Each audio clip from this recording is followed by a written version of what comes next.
Queridos amigos da TV Cidade, olha nós aqui de novo no programa Filosofia para a Vida. A filosofia ali aplicada ao cotidiano, ao dia a dia. E o nosso programa hoje é um pouco especial. Nós vamos responder perguntas da inteligência artificial. É isso mesmo, perguntas da IA. Pedi para que ela elaborasse 10 perguntas para que eu pudesse responder hoje aqui para você. E a primeira pergunta, não poderia ser outro, é: qual o significado da vida? Essa é a pergunta das perguntas, o sentido da vida, o significado da vida. Por que eu nasci? Por que eu estou aqui? Por que o ser humano morre? Então são perguntas que remetem para a filosofia de uma forma bastante intensa, porque são perguntas filosóficas por excelência. O homem não pediu para nascer, o homem não sabe quando irá morrer. Mas nesse percurso no qual ele está aqui, vivendo então a aventura da existência, o seu desafio é fazer a sua vida dar certo. Então, o significado da vida para a filosofia, já na filosofia antiga, na filosofia medieval, na filosofia moderna e também na contemporânea, parece que converge para que o próprio homem, para que o próprio ser humano, ele possa construir um sentido para a sua vida. Ele possa fazer com que a sua vida seja um projeto realizado e, por que não, um projeto feliz. Então a vida, ela vai ter sentido na medida em que você conseguir produzir um sentido para a tua vida.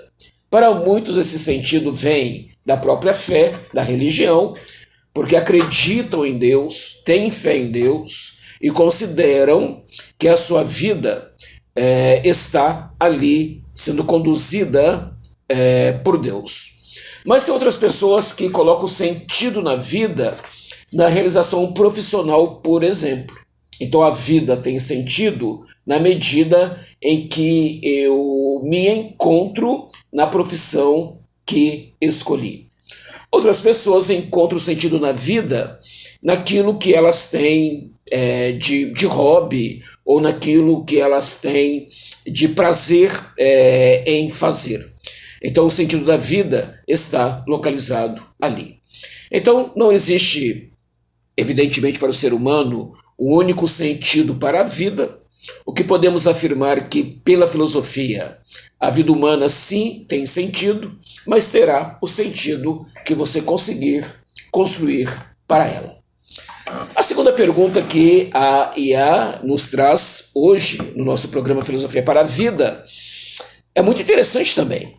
É sobre a realidade. Ela pergunta assim: a realidade é como a percebemos? Quem trouxe bastante essa temática no mundo do cinema foi o filme A Matrix, com um ator hollywoodiano, Keanu Reeves, onde as pessoas achavam que elas viviam uma realidade autônoma, mas quando, na verdade, elas viviam uma realidade sendo manipuladas por um grande cérebro ali eletrônico, um grande computador. Interessante essa pergunta sobre a realidade, porque a filosofia ela vai se debruçar sobre ela. O que é a realidade? Para Aristóteles, o homem ele percebe a realidade assim como a realidade é. Para o filósofo grego, a realidade é generosa e ela se dá para o homem. E o homem consegue, então, abarcar essa realidade. O homem tem a percepção da realidade. Ele entende a realidade. Na modernidade, esse conceito ele vai mudar um pouco. Ali nós teremos Kant, que vai dizer que a realidade ela não se dá para nós na sua totalidade. Mas a realidade é aquilo que podemos filtrar dela pela nossa razão, pelo nosso intelecto.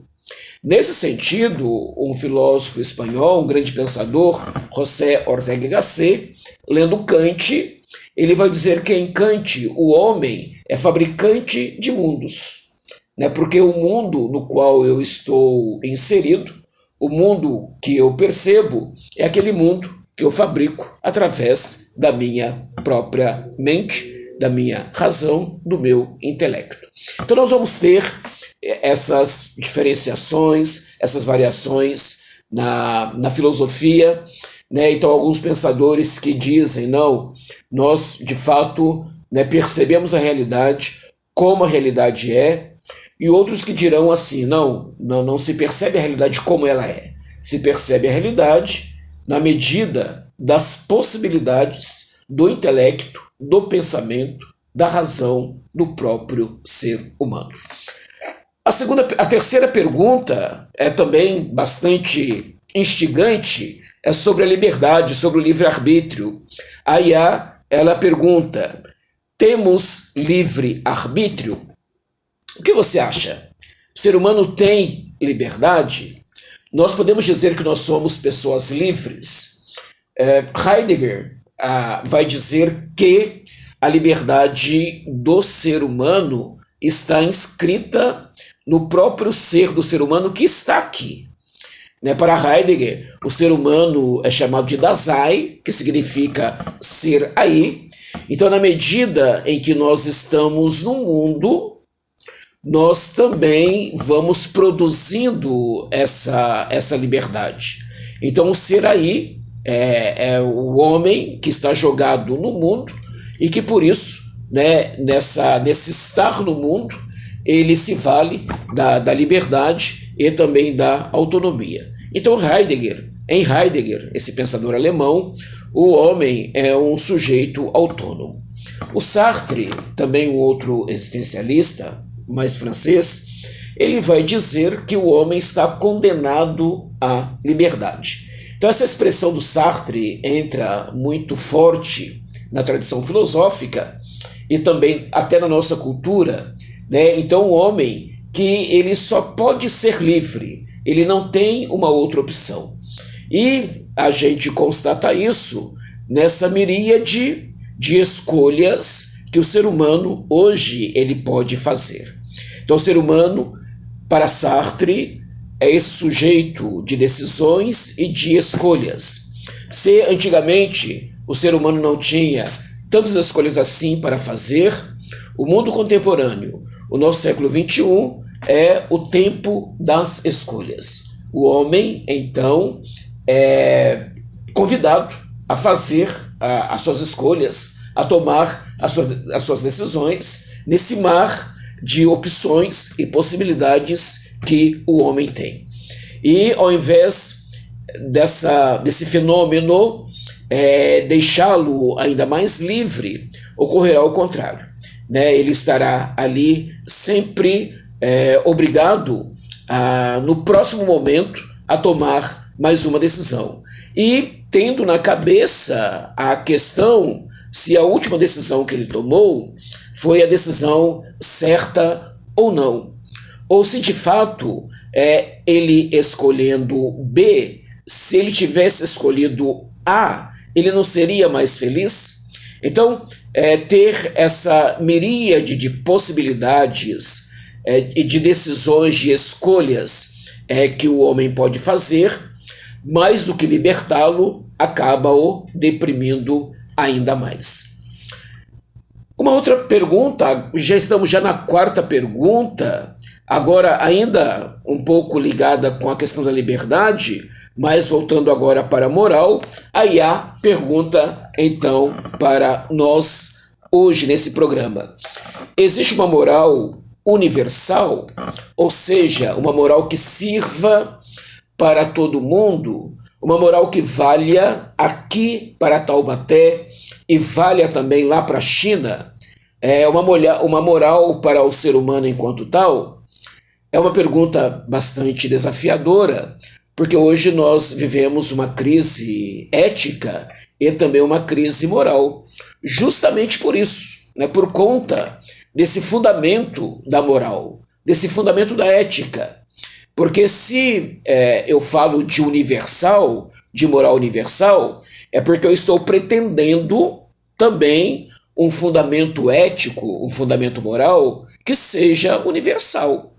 E existe hoje, em um mundo tão diverso quanto o nosso, com tantas culturas, existe de fato um fundamento universal, né, uma moral universal, uma ética universal? Eu, como cristão, acredito que sim, mas tantos outros acreditam que não. Eu coloco como fundamento da minha ética pessoal a pessoa de Jesus Cristo, até porque eu sou um sacerdote, eu sou um padre. Mas as pessoas ateias, aquelas que não acreditam em nada, que fundamento terá então a ética dessas pessoas? Né? Algumas pessoas vão colocar como fundamento para a sua ética a vida. Outras vão colocar como fundamento da sua ética, da sua moral, né, uma vida prazerosa. Outros vão colocar como fundamento da sua ética, da sua moral, uma vida de poder, de consumo, de dinheiro. Então, né, a ética, ela experimentará uma crise, e também a moral, né, que será muito difícil hoje, na contemporaneidade, estabelecer uma moral universal, uma ética universal, dada a diversidade das culturas humanas. A quinta pergunta que a IA nos faz hoje nesse programa é sobre a felicidade. Ela pergunta assim: como podemos ser felizes? Essa pergunta filosófica também por excelência. Nós temos na história da filosofia também um grande pensador, né, o nosso querido Aristóteles, né, que escreveu uma obra de ética, a Ética Nicomaqueia, uma ética para o seu filho. E nessa ética, o Aristóteles pretende ensinar o seu filho a como ser feliz. E qual é, para Aristóteles, o segredo da felicidade? Para Aristóteles, o segredo da felicidade é você realizar o seu próprio ser, é você realizar a si mesmo, é você, de fato, potencializar, né, os seus dons, os seus talentos, a sua capacidade, é você ser o melhor de você mesmo. Então aqui para Aristóteles está ali a felicidade, né, a eudemonia, né, a felicidade é quando você então se realiza. Para São Tomás de Aquino, grande doutor da Igreja do século XIII, para ele, né, um santo, né, da Igreja Católica, a felicidade é a contemplação divina. A felicidade, para Santo Tomás, é a possibilidade de você ir para o céu e ali contemplar o rosto de Deus. Né, esse dinamismo do amor do Senhor, esse dinamismo do amor de Deus. No Evangelho, Jesus Cristo fala também da felicidade. Né, o primeiro sermão que Jesus faz, o sermão já célebre, né, das bem-aventuranças, onde ele sobe então no morro e começa a dizer, né, bem-aventurados, né, aqueles que são assim, né, bem-aventurados aqueles que são assados. Então, né, essas bem-aventuranças que Jesus ele profere nessa sua primeira pregação, nesse seu primeiro sermão, né, conhecido como Sermão da Montanha, ele fala também de felicidade. E para Jesus, a felicidade é para aqueles que aqui na Terra, né, sofrem, né, agruras, né, obstáculos, né, passam por dificuldades e que depois então eles terão a sua recompensa. Depois Deus vai dar a eles a felicidade. A sexta pergunta que a IA coloca para nós é o que é o conhecimento e o que é a verdade. Uma pergunta interessantíssima, dado que hoje o ser humano ele experimenta o mundo tecnológico apuradíssimo. O século XXI é o século da técnica, é o século da ciência. O ser humano ele teve tecnologia para ir até a Lua, né? Algo de fato fantástico. Então a ciência humana A engenhosidade humana, ela de fato é fantástica, é fascinante. Então o homem, ele é esse ser, né, que deseja saber, né, que quer o conhecimento, que deseja o conhecimento. Saber mais, sempre um pouco mais, está inscrito na própria essência do homem, na própria essência do ser humano.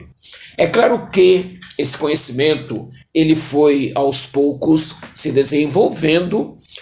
Na antiguidade, nós evidentemente não tínhamos a ciência como nós a temos hoje.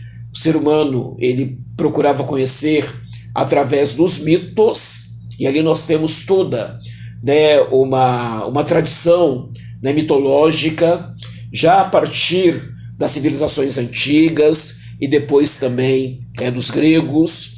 Então a forma que o homem tinha para conhecer o mundo era através das narrativas míticas.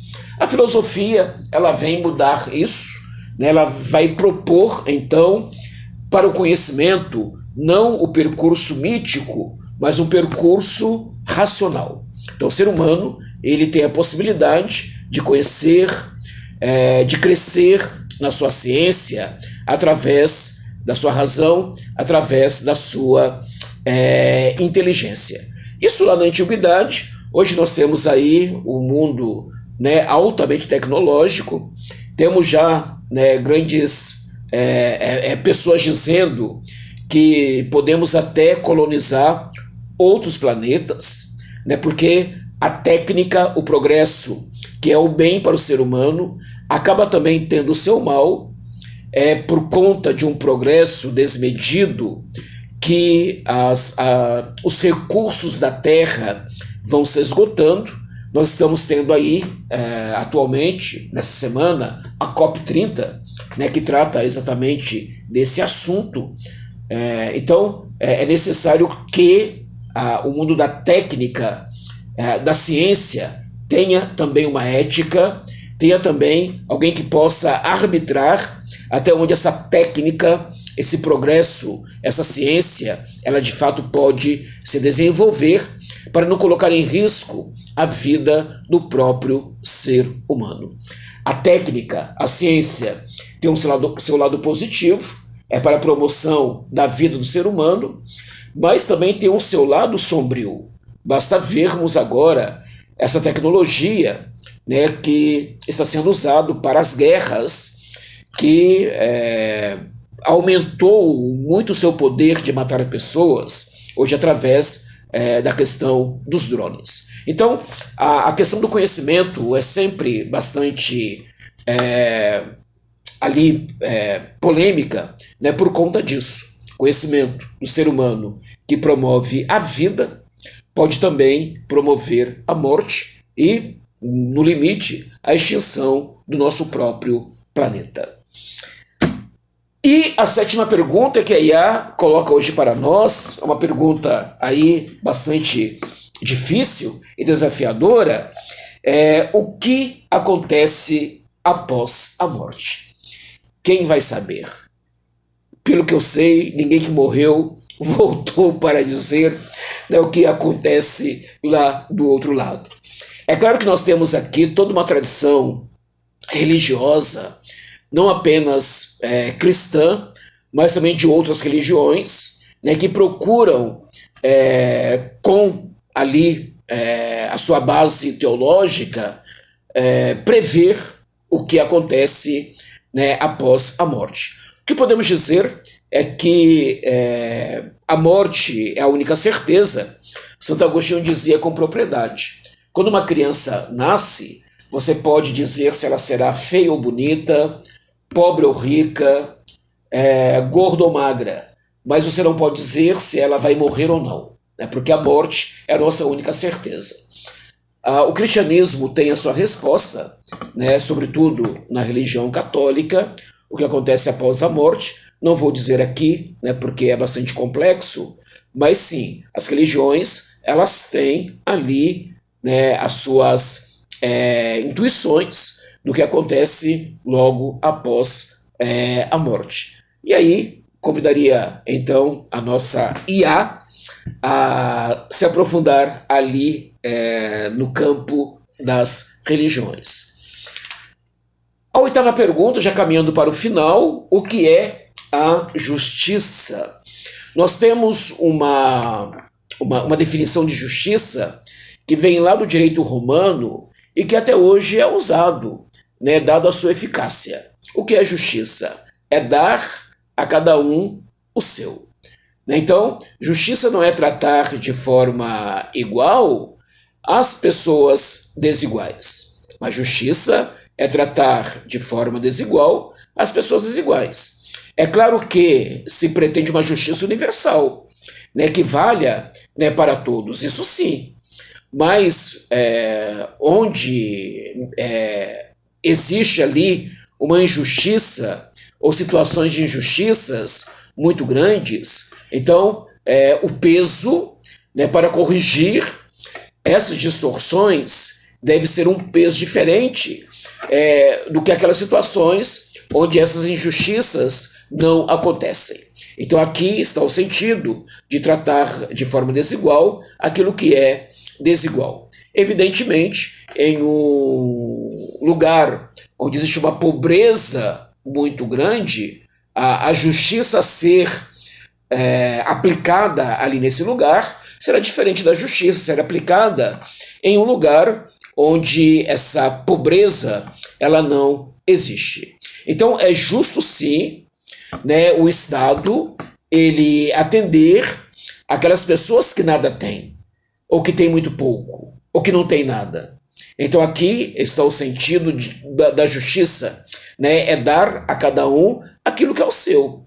Talvez quem tem muitos recursos financeiros não precisa de um aparato público de saúde que necessita aqueles que nada têm. Então aqui está esse senso de justiça de procurar dar a cada um aquilo que é o seu. Né? Então, tratar, né, de forma desigual, né, aqueles que são desiguais. A penúltima pergunta é sobre a beleza, né? O que é a beleza e a arte? Semana passada, na quinta-feira, eu estive com os meus alunos aqui da Faculdade Deoniana, lá na Bienal de Artes de São Paulo. E a experiência estética que os alunos tiveram, né, foi assim, de fato, fantástica.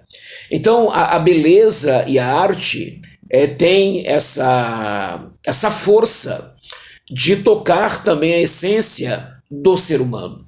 O ser humano, ele quer aquilo que é belo. O ser humano, ele anseia pelo belo. Alguém já disse, se não me engano, Dostoiévski, que a beleza nos salvará. Então, o homem, ele persegue o belo. Aqui nós podemos dizer que, na antiguidade e ainda na época medieval, né, existia um belo universal, né, ou seja, aquilo que todos consideravam belo, mas já na modernidade e hoje na contemporaneidade, esse conceito de belo ele foi também se diluindo, assim como nós víamos no conceito de ética. Então, hoje em dia, o belo ele não está na ordem da objetividade, ou seja, um belo universal, mas ele está sobretudo na ordem da subjetividade. Né? Então, não apenas um paradigma daquilo que era belo, que na antiguidade e no medieval era sobretudo a arte grega e a arte romana, mas hoje em dia considera-se também belo outros paradigmas culturais. E aqui é importante,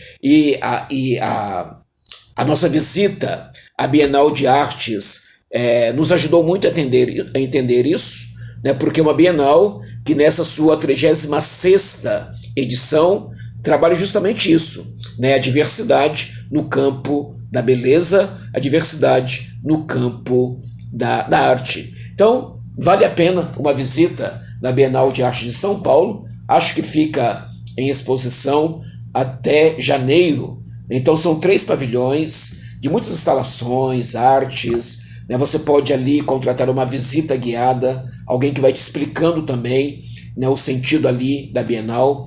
É algo que vale muito a pena. A Bienal de São Paulo acontece no Parque Ibirapuera. E por último, chegamos aí à 10ª pergunta. A IA quer saber se Deus existe. Essa aí é bem sabidinha, viu? Ela foi bem ali no ponto nevrálgico da realidade humana. Deus existe? Essa é a pergunta das perguntas, né? Alguém já disse, se Deus não existe, tudo é permitido. Então Deus, ele é o grande juiz do mundo, o grande árbitro do mundo. Na tradição cristã católica, Deus, ele é o Criador, né, que nos ama, que ama o ser humano, que deu-nos a vida e faz com que nós permaneçamos no ser. Então Deus é o nosso patrocinador, né, ele que nos sustenta. Então se ele existe, ele é isso tudo. Mas Santo Tomás de Aquino, né, Santo Tomás de Aquino, ele vai nos dizer que não é evidente que Deus exista pela razão humana. Então, para São Tomás de Aquino é evidente a existência de Deus no campo da fé. Mas no campo da razão, essa existência não é evidente. E Tomás, então, ele diz que por isso que existem os ateus, né? Porque não tendo fé, então não acreditam em Deus. Tomás diz que para dar uma certa razão, né, àqueles que dizem que Deus não existe, Tomás diz que de dois infinitos não podem coexistir ao mesmo tempo, um anula o outro. Tomás diz que o mal existe, ele está aí. O ser humano ele faz essa experiência do mal, sentimos o mal na nossa realidade, e se o mal existe, diz Tomás, alguns dizem então que Deus não existe. Como Deus pode existir, né, diante de tanto sofrimento, né, que está presente no mundo? Tomás, ele não acredita nisso, e ele vai então propor, né, a provar a existência de Deus através de 5 vias. A primeira via é a via do movimento, a segunda via é da causalidade, a terceira via é do possível e do necessário, a quarta via é dos graus do ser e a quinta via é do governo das coisas. Então são vias com alguma especificidade, evidentemente cada uma delas, mas todas dizendo que a base do mundo é muito precária, que nos assalta uma grande fragilidade. E a precariedade e a fragilidade não podem ser respostas para elas mesmas. Para Tomás de Aquino, aquilo que é precário, aquilo que é contingente, necessita de algo que é necessário para ser. Esse algo necessário é aquilo que nós chamamos Deus. Então, a partir da fragilidade do ser humano, Tomás de Aquino, ele propõe, né, aquele que não é frágil, mas, pelo contrário, aquele que é forte. São Tomás de Aquino, ele propõe Deus. Nosso programa chegou ao fim, muito obrigado pela sua audiência até aqui, e voltaremos então na semana que vem com um convidado muito especial.